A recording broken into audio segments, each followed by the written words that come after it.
আমি এবার নবনিযুক্ত মাননীয় প্রধানমন্ত্রী জনাব তারেক রহমানকে মঞ্চে আসন নেওয়ার জন্য অনুরোধ জানাচ্ছি।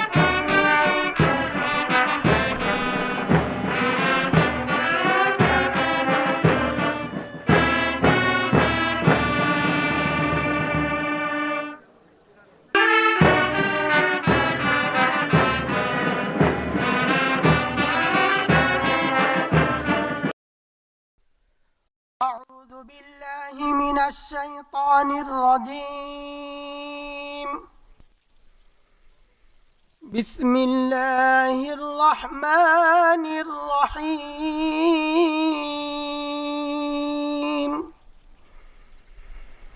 قل اللهم مالك الملك تؤتي الملك من تشاء وتنزع الملك ممن تشاء وتعز من تشاء وتذل من تشاء بيدك الخير إنك على كل شيء قدير. صدق الله العظيم. 12 ফেব্রুয়ারি 2026 তারিখে অনুষ্ঠিত ত্রয়োদশ জাতীয় সংসদ নির্বাচনের ফলাফলের ভিত্তিতে গণপ্রজাতন্ত্রী বাংলাদেশের সংবিধানের 56 অনুচ্ছেদের 3 দফা অনুযায়ী রাষ্ট্রপতি ত্রয়োদশ জাতীয় সংসদের সংখ্যাগরিষ্ঠ সদস্যের আস্থাভাজন সংসদ সদস্য জনাব তারেক রহমানকে গণপ্রজাতন্ত্রী বাংলাদেশ সরকারের প্রধানমন্ত্রী পদে নিয়োগ দান করেছেন। আমি এখন নবনিযুক্ত মাননীয় প্রধানমন্ত্রী জনাব তারেক রহমানকে অনুগ্রহপূর্বক রাষ্ট্রপতি মহোদয়ের নিকট প্রধানমন্ত্রী পদের শপথ ও গোপনীয়তার শপথ গ্রহণ করার জন্য সবিনয় অনুরোধ জানাচ্ছি। নবনিযুক্ত মাননীয় প্রধানমন্ত্রীর শপথ পাঠ পরিচালনা করার জন্য রাষ্ট্রপতি মহোদয়কে বিনীত অনুরোধ জানাচ্ছি। বিসমিল্লাহির রহমানির রহিম। বিসমিল্লাহির রহমানির রহিম। আমি সশ্রদ্ধ চিত্তে তারেক রহমান সশস্ত্র চিত্রে শপথ করিতেছি যে আমি আইন অনুযায়ী সরকারের প্রধানমন্ত্রী পদের কর্তব্য বিশ্বস্ততার সহিত পালন করিব। আমি বাংলাদেশের প্রতি অকৃত্রিম বিশ্বাস ও আনুগত্য পোষণ করিব। আমি সংবিধানের রক্ষণ সমর্থন ও নিরাপত্তা বিধান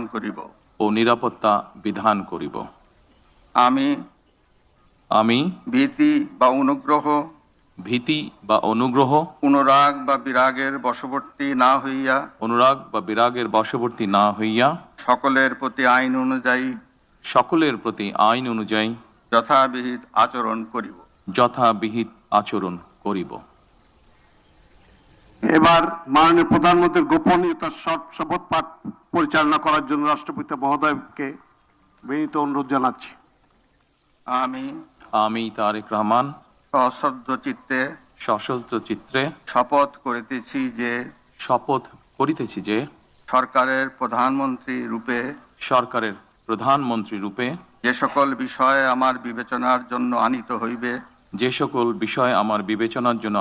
হইবে বা যে সকল বিষয় আমি অবগত হইব তাহা প্রধানমন্ত্রী রূপে যথাযথভাবে আমার কর্তব্য পালনের প্রয়োজন ব্যতীত প্রত্যক্ষ বা পরোক্ষভাবে কোনো ব্যক্তিকে জ্ঞাপন করিব না বা কোনো ব্যক্তির নিকট প্রকাশ করিব না। ধন্যবাদ।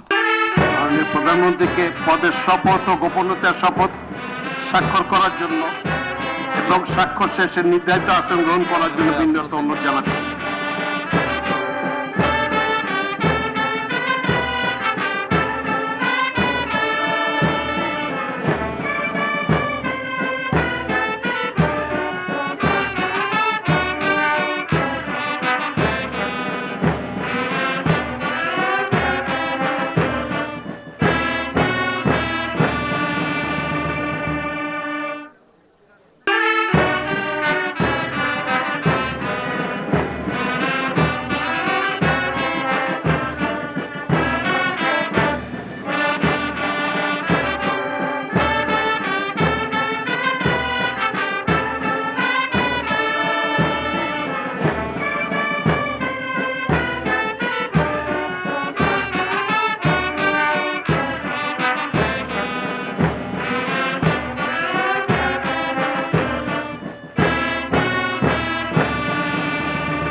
গণপ্রজাতন্ত্রী বাংলাদেশ সরকারের প্রধানমন্ত্রী হিসেবে দায়িত্ব গ্রহণের জন্য আপনাকে আন্তরিক অভিনন্দন জানাচ্ছি স্যার।